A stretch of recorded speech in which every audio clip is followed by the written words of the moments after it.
Ciao a tutti, questo è il secondo della serie video dedicata al funzionamento di un computer. Se vi siete persi il primo episodio potete cliccare sul link per vederlo. Oggi parleremo di cosa possiamo fare e rappresentare con i bit, ma prima devo ringraziare i miei amici per il sostegno che mi hanno dato nella realizzazione di questo progetto e soprattutto voi che guardate i miei video. Io mi diverto a farli e spero voi vi divertiate a vederli. Ok, cominciamo. Nello scorso video abbiamo visto che i bit hanno due valori distinti e a che seconda di quanti bit ho posso rappresentare un diverso numero di valori. In particolare se n bit posso rappresentare 2 alle n valori diversi. Per fare un esempio, con 8 bit, cioè un byte, posso rappresentare 256 diversi valori. Con 10 bit 1024, cioè un kilobit.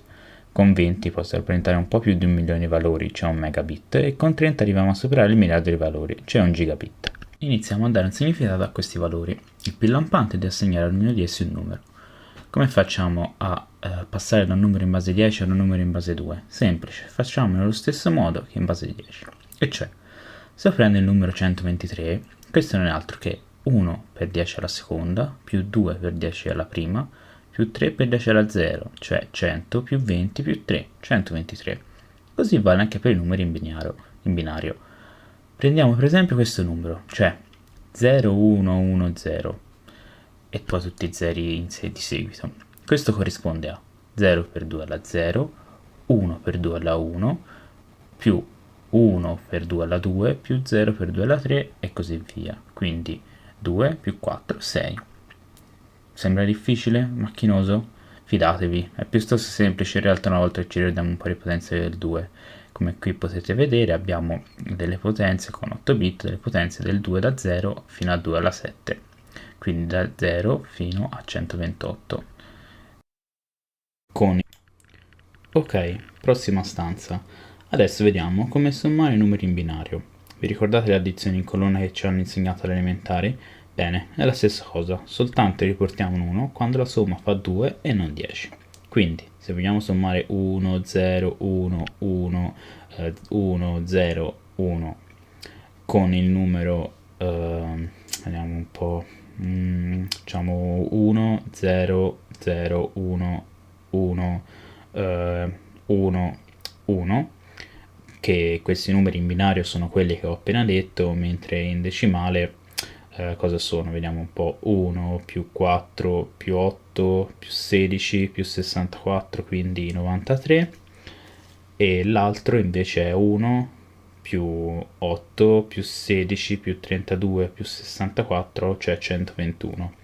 Quindi la loro somma in decimale è 214 e vediamo un po' se torna anche in binario. Vediamo un po' le prime cose, 1 più 1 quindi fa 0 e riporto un 1, la seconda abbiamo 0 più 0, con 1 riportiamo viene 1, 1 più 0 quindi 1, qui abbiamo 1 più 1 che fa 0 e riporto un 1, 1 più 1 più l'1 che riportavo, quindi fa 1 e riporto un ulteriore 1, 1 più 0 fa 1, però riportavo un 1, quindi fa 0 e riporto un ulteriore 1, 1 più 1 più 1 fa 1 e riporto un 1, e 1.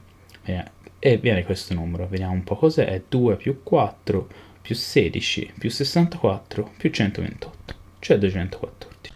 Fin qua non ho parlato molto di computer, ma sembra più una lezione di matematica, vero? Bene, iniziamo a parlare di computer. Come rappresentiamo i numeri in un computer? Lo abbiamo appena visto per i numeri naturali, cioè quelli da 0 ad infinito, senza i numeri con la virgola. Quindi, se ho come in questo caso un byte, rappresento tutti i numeri da 0 a 255. Cioè questo è 0 e questo è 255, tutti accesi. Ok, ma se volessi rappresentare i numeri negativi? Forse la cosa più semplice e immediata è prendere un bit per il segno. Cioè prendo questo bit e dico 0 è positivo, mentre 1 è negativo. Ok, tutto qua. A questo punto però che numeri rappresento? Non più da 0 a 255, ho 7 bit per rappresentare il valore, quindi posso rappresentare numeri da 0 fino a 127 e poi 1 per il segno. Quindi a questo punto posso rappresentare tutti i numeri da meno 127 a più 127, e cioè questo è meno 127, tutti accesi, ok? I primi 7 valgono 127 e l'ultimo mi dice che è meno. E questo, cioè più 127. Perfetto, tornano, semplice anche. Però, cosa succede se sommo due numeri di segno opposto? Per esempio 13 e meno 13. Ok, questo è 1 più 4 più 8, 13. No? Se ci sommo meno 13, cosa ottengo? Quello che vorrei ottenere è naturalmente 0, sarebbe comprensibile, però vediamo un po'. 1 più 1 più 0 riporto 1, 0 più 0 più 1 riportavo 1, 1 più 1 0 riporto 1, 1 più 1 più 1, 1, riporto un 1, qui viene un 1 e l'ultimo è 1. Ok, sicuramente non è 0, che numero ho ottenuto? Vediamo un po'. 2 più 8 10 più 16 26. Poi l'ultimo indica il segno, quindi meno 26, che finalmente è la somma di 13 più 13 con il segno che c'è. Ok? Non è proprio quello che volevamo ottenere, però se ci pensate ne succede così anche nella vita reale, cioè quando facciamo una somma fra numeri diversi sappiamo noi che dobbiamo sottrarli invece che sommarli, perché la suddizione in colonna non funziona in questo modo, no? Anche il computer, prima di decidere come sommare due numeri, quindi deve controllare il segno e poi sommarli oppure sottrarli. Tutto qua. Però ci sono altri modi per rappresentare i numeri negativi, e c'è il complemento a 1 e il complemento a 2. La rappresentazione in complemento a 1 in un numero funziona in questo modo. Se un numero è positivo, riprendiamo il 13 per esempio, la sua rappresentazione è quella che abbiamo visto finora. Quindi questo è 13 in complemento a 1. Se il numero è negativo, semplicemente scambiamo tutti i bit, cioè quelli che erano a 0 diventano 1, quelli che erano 1 diventano 0. Quindi questo è 13 in complemento a 1, negativo. Di nuovo, il primo bit anche stavolta rappresenta il segno, cioè se è acceso è un numero negativo. Però adesso, cosa succede se sommo 13 a meno 13? Usiamo sempre il 13 come esempio. Quindi questo è 13 e abbiamo appena visto che quest'altro è meno 13. Ok, vediamo un po'. Cosa otteniamo? Qui ottengo un 1, qui ottengo un 1, 1 anche qua, 1 anche qui, 1, 1 ed 1. Ok, aspetta, ne ho saltato uno, fa un po' vedere. No, non è questo. Ok, anche questo è 1. Ok, ho ottenuto questo, che è uno 0. Che vuol dire uno 0? Se fo il suo complemento, ottengo questo numero, no? Cioè, appunto lo 0. Quindi, nella rappresentazione ad 1, ho due valori per rappresentare lo 0, cioè tutti accesi, e sarà lo 0 negativo, e tutti spenti, cioè lo 0 positivo. Quindi abbiamo ovviamente tutti i numeri da più 127 a meno 127, con due rappresentazioni per lo 0. La rappresentazione in complemento in 2, infine, è, prendendo come esempio sempre il numero 13, è uguale al complemento a 1, quindi questo è il numero 13 positivo, mentre questo è il numero 13 negativo, quindi facciamo il complemento a 1 e poi ci sommiamo 1. Ecco qua, questo è 13 negativo in complemento a 2. Come potete vedere, di nuovo anche qui abbiamo il primo bit che dice se è un numero positivo o negativo. Però, cosa succede se appunto anche stavolta proviamo a sommare 13 e meno 13? Quindi vediamo un po', il 13 è così, il meno 13 era no, aspetta, così, ok, e questo era meno 13, l'abbiamo appena visto. Ok, proviamo a fare la somma. Allora, 1 più 1 0 e riporto 1 più 1 che riportavo 0, 1 più 1 che riportavo 0, anche qua 1 più 1 0, 1 più 1 0, 1 più 1 0, 1 più 1 0, 1 più 1 0. Otteniamo questo numero, lo 0. Ok, perfetto.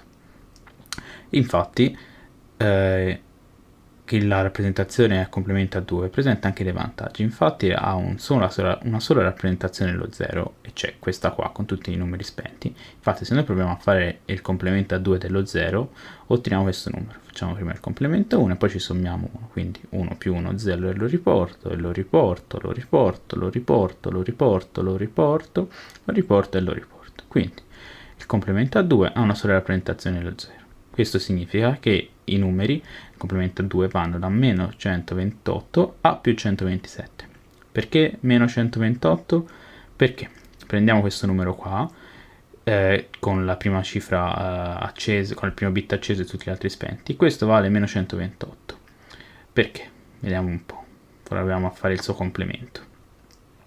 Ok, Ok, questo poi faccio 1, 0, 0, 0, 0, 0, 0 e qui 1. Quindi è il complemento di se stesso.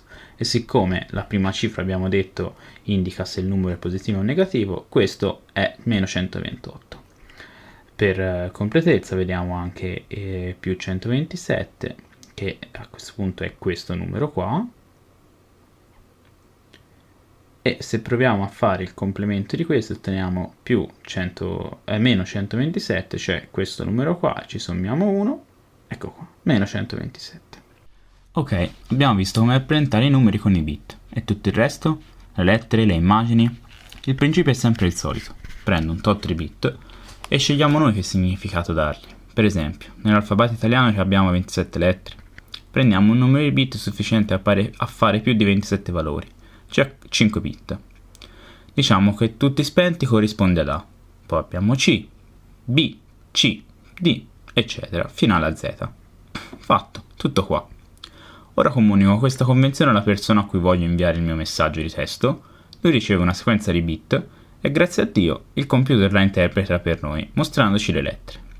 Per le immagini, esempio banale, prendiamo 3 byte, quindi 24 bit, ogni byte può rappresentare 256 valori come abbiamo sempre detto, e diciamo che il primo byte indica la quantità di rosso, il secondo il blu e il terzo il giallo, passando da 0, assenza di quel colore, a 255, che è il più intenso possibile, quasi nero. Bene, con 3 byte posso dire qual è il colore di un pixel, di un disegno. Ora, questi sono solo esempi, non funziona solo così, ma non ci allontaniamo molto dalla realtà. Ho aggiunto nella descrizione per i più curiosi il link a delle pagine in cui queste cose sono spiegate in dettaglio. Se volete, dateci un'occhiata. Grazie di nuovo per essere passato a vedere il mio video. Spero di non avervi annoiato troppo e vi prometto che dal prossimo inizieremo a vedere cose più concrete. Voglio chiedervi se gli argomenti per adesso non sono spiegati troppo in dettaglio oppure troppo poco, se volete che approfondisca il più possibile oppure che tralasci certe cose. Lasciate un commento per dire la vostra in modo che mi possa regolare per i video futuri. Ho anche intenzione di pubblicarne uno ogni circa 2 settimane, poiché purtroppo ho l'università che mi impone questi ritmi. Se vi è piaciuto lasciate un like. Ciao, ci vediamo!